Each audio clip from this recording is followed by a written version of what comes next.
আমার সাথে কিভাবে এমন করতে পারলো? ওকে কত ভালো ভেবেছিলাম আমি। থাক জলপরি, কেঁদো না। আমি তোমাকে আগেই বলেছিলাম মানুষরা বিশ্বাসযোগ্য নয়, ওদের সাথে মিশো না। শুনোনি আমার কথা, এখন তার পরিণাম ভোগ করছো। এখন আমি কি করব? আমার তো সব শেষ। মানুষের গলার আওয়াজ শোনা যাচ্ছে, ওরা এদিকে আসছে মনে হয়। চলো, আমরা ওরা আসার আগে এখান থেকে চলে যাই। তুমি গেলে যাও, আমি কোথাও যাব না। আমার আসল ঘর তো আমি হারিয়ে ফেলেছি, এখন আর নদীতে ফিরে গিয়ে কি হবে? একবার মানুষের কাছে ধোঁকা খেয়েও শিক্ষা হয়নি তোমার? এখন মনে হয় তোমার জীবনটাও হারানোর ইচ্ছা হয়েছে। থাকো তুমি, আমার কি? তোমাকে সাবধান করার দরকার ছিল তাই করলাম। হ্যাঁ, এমনিতেও আমার বেঁচে থাকার কোনো মানে নেই এখন আর। আজ অনেক মাছ ধরেছি, রাত হয়ে এসেছে প্রায়। আর মাছ ধরতে হবে না, চল এবার বাড়ি যাই। হ্যাঁ চল।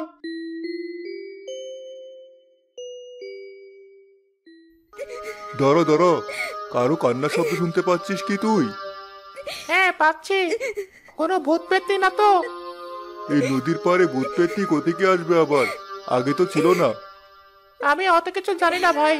এই সময় এদিক থেকে কোনো মেয়ের কান্নার শব্দ আসার কথা না। চল তাড়াতাড়ি বাড়ি ফিরে যাই। তুই যা, আমি গিয়ে দেখছি কাছে কে। কেউ যদি কোনো বিপদে পড়ে থাকে। তুই যা ভাই, আমি যাব না। এই অসময়ে কারো বিপদ আপদে সাহায্য করতে গিয়ে নিজের বিপদে পড়ার কোনো ইচ্ছে নেই আমার।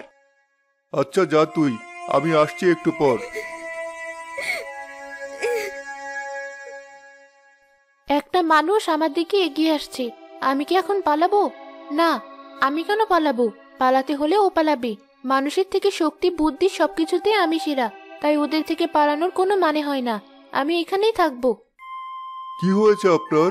আপনি কাঁদছেন কেন? কি চাও তুমি? এখনই বলো, নয়তো আমার হাতের এই ধারালো অস্ত্র দিয়ে তোমাকে এখনই মেরে ফেলবো। মাথা ঠান্ডা করুন, আমি আপনার কোনো ক্ষতি করতে আসিনি। এ কি, আপনার তো দেখছি মানুষের মতো স্বাভাবিক পায়ের বদলে মাছের লেজ। এ কিভাবে সম্ভব? কারণ আমি স্বাভাবিক কোনো মানুষ নই, আমি জলপরি। সত্যি বলছেন? দাদি নানির মুখে অনেক শুনেছিলাম আমি জলপরীর কথা, ভাবতাম এগুলো অবাস্তব জিনিস।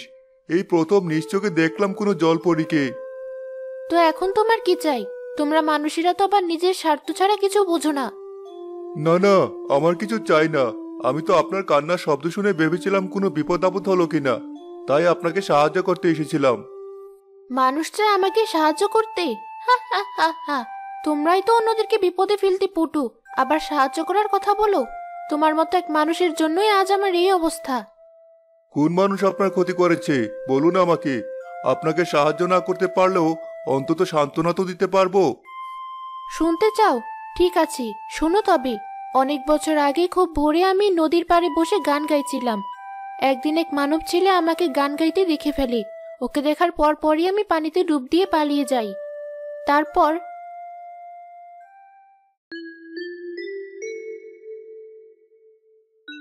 টানা এক সপ্তাহ ধরে অপেক্ষা করছি ওই মেয়েটাকে আরেকবার দেখবো বলে, কিন্তু ওর তো কোনো খবরই নেই। মনে হয় না আর আসবে। ওকে একবার দেখে ভালোবেসে ফেলেছিলাম, কিন্তু এভাবে আর কতদিন? কাল থেকে আর আসবো না এখানে। দেখো, ছেলেটা চলে যাচ্ছে, আর নাকি কোনোদিন এখানে আসবে না বলছে। মনে হয় সত্যি আমাকে অনেক ভালোবাসে ছেলেটা। ও মানুষ, আর মানুষরা অনেক স্বার্থপর প্রাণী হয়। ওরা নিজেদেরকে ছাড়া আর কাউকে ভালোবাসতে পারে না। তুমি পরে না পস্তাতে চাইলে ওর কথা ভুলে যাও। ওই ছেলেটা মনে হয় জানেও না যে তুমি জলপরি, কিন্তু আমি ওকে হারাতে দিতে চাই না। আচ্ছা, আমি যদি ওর সামনে যাই, ওকে আমার এই রূপ দেখে আমাকে মেনে নিবে? আসলে আমার জন্য প্রতিদিন অধীর আগ্রহের অপেক্ষা করা দেখতে দেখতে আমিও ওকে ভালোবেসে ফেলেছি। তুমি বড় একটা ভুল করতে যাচ্ছ, পরে কিন্তু পস্তাবে। আমি একটু ওর সাথে দেখা করে আসি, নয়তো এই সুযোগ হয়তো আমার জীবনের কখনো আসবে না। চলেই যাই, আর বসে থেকে লাভ নেই। দাঁড়াও, যেও না, আমি এসেছি তোমার সাথে দেখা করতে। তুমি এসেছো? তুমি জানো আমি প্রতিদিন তোমার জন্য এখানে কত সময় অপেক্ষা করছি? তোমাকে প্রথম দেখাতে ভালো লেগে গিয়েছিল বলেই আমার এত অপেক্ষা। কিন্তু তুমি পানিতে কি করছো? প্রথম দেখাতেও তুমি পানিতেই ছিলে, এখনো পানিতেই। পানি থেকে বেরিয়ে এসো। ঠিক আছে, আসছি। তুমি মানুষ নও? না, আমি জলপরি, এজন্যই আমি পানি থেকে বের হই না। এখন আমাকে দেখে তোমার ভালো লাগা বন্ধ হয়ে গিয়েছে নিশ্চয়ই। না, উল্টো বেড়ে গেছে। তোমার সৌন্দর্য দেখে আমার মনে হয়েছিল একটা মানুষ কখনো এত সুন্দর হতে পারে না। এখন বুঝতে পারছি কেন। কারণ তুমি মানুষ নও, আসলেই পরী। এরপর থেকে আমি আর শিব প্রতিদিন দেখা করতাম, আর আমাদের ভালোবাসা আরো দৃঢ় হতে থাকলো। চলো আমরা বিয়ে করি। কিন্তু আমরা দুজন দু জগতের মানুষ, একসাথে কিভাবে সংসার করব আমরা? তুমি চাইলেই সবই সম্ভব। আমি সাধু বাবার সাথে কথা বলেছি। তিনি আমাকে এমন একটা ওষুধ দিয়েছেন যেটা খেলে তোমারও মানুষের মতো পা হয়ে যাবে। সত্যি বলছো? হ্যাঁ, কিন্তু এটা একবার খেলে তোমার আর এই নদীর পানির কাছে যাওয়া যাবে না, নয়তো তুমি আবার জলপরি হয়ে যাবে। তখন আর এই ওষুধও কাজ করবে না। চিরজীবনের জন্য তোমার ঠিকানা বলে আমার সাথে, মানে মানুষের দুনিয়া এসে থাকতে হবে। পারবে কি তুমি এত বড় ত্যাগ করতে? কেন পারবো না? তোমার জন্য আমি সব ছাড়তে রাজি আছি। শেষবারের মতো কি আমি নদী থেকে ঘুরে আসতে পারি? ঠিক আছে, যাও। তুমি সত্যি আমাকে ছেড়ে চিরজীবনের জন্যই মানুষের কাছে চলে যাবে আর ফিরে আসবে না? হ্যাঁ, আর হয়তো তোমার সাথে দেখা হবে না, তাই শেষবারের মতো তোমার সাথে দেখা করতে এলাম। আমার পরিবারের সবাই মারা যাওয়ার পর আমার সুখে দুঃখে সবসময় তুমি আমার পাশে ছিলে, তাই তোমাকে বিদায় জানাতে এলাম। যেখানেই থেকো ভালো থেকো। আরেকবার চিন্তা করে দেখো তুমি কোনো ভুল সিদ্ধান্ত নিচ্ছ কিনা। আমি সিদ্ধান্ত নিয়ে নিয়েছি, আশা করি সব ঠিকঠাক মতো হবে। আমি তাহলে চলি। এরপর আপনি সত্যি সত্যি মানুষদের সাথে থাকা শুরু করলেন? হ্যাঁ, ওই ওষুধটা খাওয়ার পর আমার পা স্বাভাবিক মানুষের মতো হয়ে যায়। আমি তখন নয়নকে বিয়ে করি আর ওর সাথে সুখে সংসার শুরু করি। বছর না ঘুরতে আমাদের কুলজুড়ে একটা কন্যা সন্তান আসে। সবই তো ঠিক চলছিল, হঠাৎ তাহলে কি হলো? একদিন আমাদের মেয়ে রূপা অনেক অসুস্থ হয়ে যায়। নয়নও বাড়ি ছিল না, তো আমি ঝড় বাদলের মধ্যেই রূপার জন্য ওষুধ আনতে চাই। চারপাশে এত পানি দেখে হঠাৎ করে আমার নদীর কথা মনে পড়ে যায়। আমার বান্ধবীর সাথে দেখা করতে মন চায়। তারপর আপনি কি করলেন? আপনার অসুস্থ মেয়েকে রেখে নদীর দিকে চলা শুরু করলেন? হ্যাঁ, আমার হুঁশ জ্ঞান সব কোথায় চলে গিয়েছিল আমার খেয়াল ছিল না। আমি সব ফেলে রেখে নদীর দিকে ছুটে গেলাম। নদীর পানিতে পা রাখার কিছুক্ষণ পরই আমি আবার আগের মতো জলপরি হয়ে গেলাম, সাথে মানুষের মতো বাঁচার অধিকার হারালাম। তারপর আপনার মেয়ের কি হলো? ওর বাবা ঝড় বাদল শেষে বাড়ি ফিরে দেখে তার মেয়ের এই অবস্থা। সে দ্রুত আমাদের মেয়ের চিকিৎসার ব্যবস্থা করে। মেয়ে একটু সুস্থ হলে সে আমার খোঁজ করে সব জায়গায়। অবশেষে খুঁজতে খুঁজতে সে আমাকে এখানে খুঁজে পায়। এরপর কি হয়? সে আমাকে এরূপে দেখে রেগে একাকার। তোমার মেয়ে মারা যাচ্ছিল আর তুমি এখানে নদীর পানিতে ভেসে বেড়াচ্ছ? তোমাকে আমি কত জায়গায় খুঁজেছি জানো? তুমি এই কাজ কিভাবে করতে পারলে? আমাদের মেয়ের যদি কিছু হয়ে যেত আজ? বিশ্বাস করো, আমি ইচ্ছা করে এই কাজ করিনি।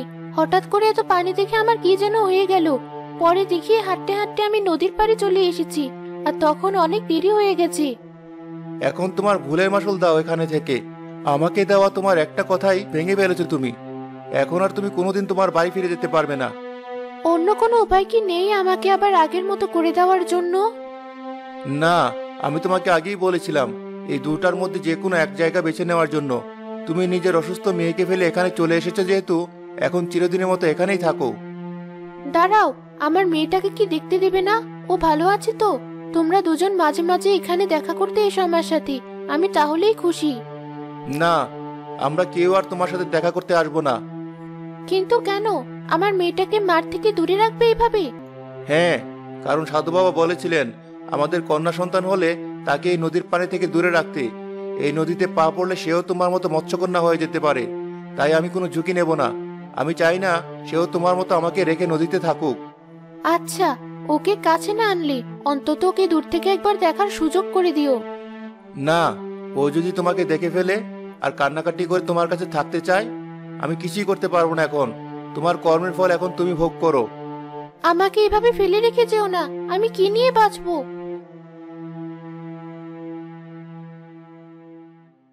নিজের মেয়েকে একবার শেষ দেখার ইচ্ছাটাও পূরণ হয়নি আপনার? এখনো বুঝি সেই কষ্টে কাঁদেন আপনি? হ্যাঁ, প্রায় 1 মাস হয়ে গেল মেয়েটাকে দেখি না। না জানি আর কতকাল এভাবে থাকতে হবে আমায়। আপনি চিন্তা করবেন না, আমি আপনাকে আপনার মেয়ের সাথে দেখা করাবো। কিন্তু কিভাবে? সেটা আপনি আমার উপর ছেড়ে দিন। আপনি শুধু কাল বিকালে এখানে অপেক্ষা করবেন, আমি আপনার মেয়েকে এখানে আনবো। ঠিক আছে, আমিও অপেক্ষা করব, কিন্তু তুমি কথা দিয়ে কথা রাখতে পারবে তো? না পারলে কথা দিতাম না। আমি গিয়ে সব ব্যবস্থা করি। সবার প্রথমে নয়ন ভাইয়ের বাড়িটা আগে খুঁজে বের করতে হবে। আহারে, কি কষ্ট বেচারি জলপরীর। এ কারণেই বুঝি তার মানুষের প্রতি এত ঘৃণা। ভাগ্যিস তোমার কোনো ক্ষতি করেনি সে। হ্যাঁ, আমাদেরও তো জলপুরের মতো ছোট একটা মেয়ে আছে। তাকে এভাবে তোমার থেকে আলাদা করলে তুমিও হয়তো অনেক কষ্ট পেতে। তা তো পেতামই। আমি ওই জলপরীকে সাহায্য করতে চাই। বলো আমাকে কি করতে হবে। ঠিক আছে, শোনো তবে বলছি।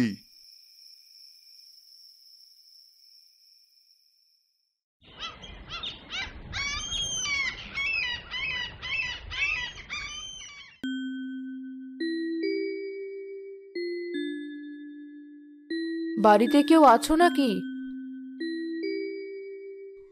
জি বলুন, কি বলবেন? আমার মেয়ে মিনি তো এদিকেই এসেছিল, এখন ওকে কোথাও খুঁজে পাচ্ছি না। আপনি কি ওকে দেখেছেন? আমি তো দেখিনি। আমার মেয়ে রূপা প্রতিদিন ওখানে খেলে, আপনি ওদিকটায় গিয়ে দেখতে পারেন ও অন্য বাচ্চাদের সাথে খেলছে কিনা। জি ধন্যবাদ। মা, পেয়েছো জলপরীর মেয়েকে? আচ্ছা মা, ওরও কি ওর মায়ের মতো মাছের লেজ আছে? চুপ কর, আগে ওকে খুঁজে বের করতে দে। ওই যে ওখানে কতগুলো বাচ্চা খেলছে, তুই ওখানে গিয়ে রূপার নাম ধরে ডাক দে। রূপা, তুমি কোথায়? এই যে আমি। তুমি আমাকে খুঁজছো? হ্যাঁ। তুমি কি তোমার মায়ের সাথে দেখা করতে চাও? মা কোথায়? মা, হ্যাঁ অবশ্যই দেখা করতে চাই। বাবাকে কত বলি মা কোথায়, কিন্তু বাবা তো কোনো উত্তরই দিতে পারে না। চলো আমার সাথে, আমি তোমাকে তোমার মায়ের সাথে দেখা করতে নিয়ে যাব। কোথায় আমার মেয়ে? এখনো তো এলো না। আসবে আসবে, আর একটু অপেক্ষা করো। আমি নিশ্চিত আমার বউ আর মেয়ে তোমার মেয়েকে নিয়ে তবেই আসবে।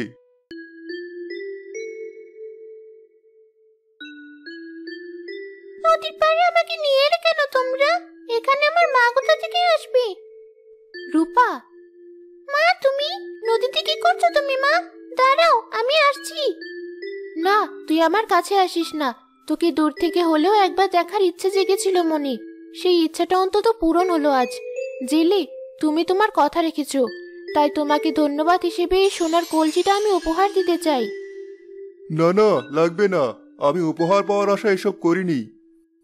আরে, জলপরি খুশি হয়ে তোমাকে দিচ্ছে যেহেতু নিয়ে নাও। এত কথা বলছো কেন? আমাদেরই তো উপকার হবে। আচ্ছা, ধন্যবাদ। মা, তোমার পায়ে কি হয়েছে? ওখানে মাছের মতো লেজ কেন? আজ আমি তোকে সব সত্যি কথা খুলে বলবো, তুই মন দিয়ে শুন।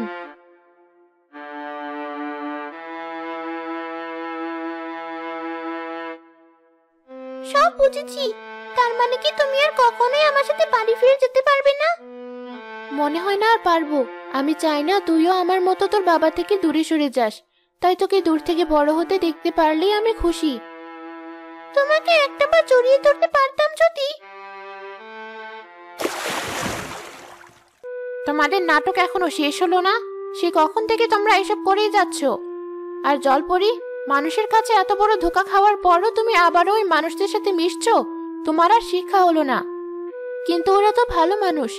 আর রূপার বাবার যে সব দোষ ছিল তাও না, আমার ভুলের কারণেই রূপার বাবা এমন করেছে। না, সব দোষ মানুষেরই, তোমার কোনো দোষ নেই। তুমি ভুলে গিয়েছো কিভাবে আমাদের মা বাবা মানুষের কবলে পড়ে মারা গিয়েছিল। তাই সেদিন আমি তোমাকে ডেকে এনেছিলাম নদীর কাছে। অনেক টাকা হয়েছে তোমার মানুষের সাথে, আর কত? তার মানে তুমি এসবের জন্য দায়ী? হ্যাঁ, আমি ভেবেছিলাম তুমি তোমার ভুল বুঝে আবার এখানে ফিরে আসবে, কিন্তু এত বছর পরও যখন দেখলাম তোমার ফিরে আসার কোনো সম্ভাবনা নেই, তখন আমি করেছি এই কাজ। কিন্তু কেন? কি লাভ হয়েছে তোমার আমাকে কষ্ট দিয়ে? তুমি এখানে আমার একমাত্র বন্ধু ছিলে। তোমাকে ছাড়া আমি কত একা হয়ে পড়েছিলাম। তুমিই ছিলে একমাত্র আমার দুঃখের সাথে আমার কথা বলার সঙ্গী। রূপার বাবাকে যদি আমি প্রথম দিনই মেরে ফেলতাম, তাহলে হয়তো আর আমার এত কষ্ট করতে হতো না। একই ভুল আমি বারবার করব না। তাই এখন আবার যারা তোমার কাছে আসতে চাইছে তাদেরকে আমি মেরে ফেলবো। এ কি বলছো জলপরিটা? মিনির বাবা, তুমি আমাদেরকে বাঁচাও। আমি থাকতে তোমাদের কোনো ভয় নেই, আমি তোমাদের কোনো ক্ষতি হতে দেব না। দুই জলপরীর মাঝে জাদু দিয়ে লড়াই শুরু হলো। রূপার বাবা রূপাকে খুঁজতে খুঁজতে নদীর পাড়ে এসে হাজির হলেন, আর দুই জলপরীর মাঝে লড়াই দেখে অবাক হয়ে দাঁড়িয়ে রইলেন। আমি জানি আমি যা করেছি অন্যায় করেছি তোমার সাথে। মানুষ সারা জীবন আমাকে কষ্ট দিয়েছে, আমিও তোমার মতো একজনকে ভালোবেসেছিলাম, কিন্তু শেষমেশ সেও যখন আমাকে ধোঁকা দিল, মানুষের উপর থেকে সব বিশ্বাস চলে যায় আমার। আমি হেরে গিয়েছি, তাই তুমি আমাকে মেরে ফেলো আর আমাকে এই একাকী অভিশপ্ত জীবন থেকে মুক্তি দাও। না, আমি তোমাকে মারবো না। আমার মা বাবা মারা যাওয়ার পর তুমি আমার বন্ধুর মতো নয়, বরং বড় বোনের মতো খেয়াল রেখেছো। কিন্তু আমি নিজের সুখ খুঁজে পাওয়ার পর তোমার সুখের কথা একবারও চিন্তা করিনি। আমি দুঃখিত। এখন থেকে আমি তোমার সাথেই থাকবো চিরজীবন, তাই তুমি কষ্ট পেও না আর। কিন্তু তোমাকে প্রতিদিন নিজের পরিবারের জন্য কাঁদতে দেখে আমার ভালো লাগে না। আমি চাই তুমি আনন্দে থাকো সব সময়। এই নাও, এই লকেটটা মা আমাকে দিয়েছিল। এটা তুমি যতক্ষণ পরে থাকবে ততক্ষণ তোমারও মানুষের মতো পা থাকবে। খুলে ফেললে আবার আগের মতো হয়ে যাবে। কিন্তু রূপার বাবা তো আমাকে মেনে নেবে না। কেন নেব না? তোমাকে ছাড়া আমরাও খুব একটা ভালো নেই। আমি না জেনেই তোমার সাথে অনেক কঠোর আচরণ করে ফেলেছি, পারলে আমাকে ক্ষমা করে দিও। তোমাকে কি বলে ধন্যবাদ দেব আমার জানা নেই। তুমি চিন্তা করো না, আমি প্রতিদিন তোমার সাথে দেখা করতে আসব। তোমাকে এবার আর ভুলে যাব না। আমরা সবাইও আসব। জলপরী লকেটটা গলায় পরে মানুষের রূপে তার পরিবারের সাথে আবার ফিরে গেল।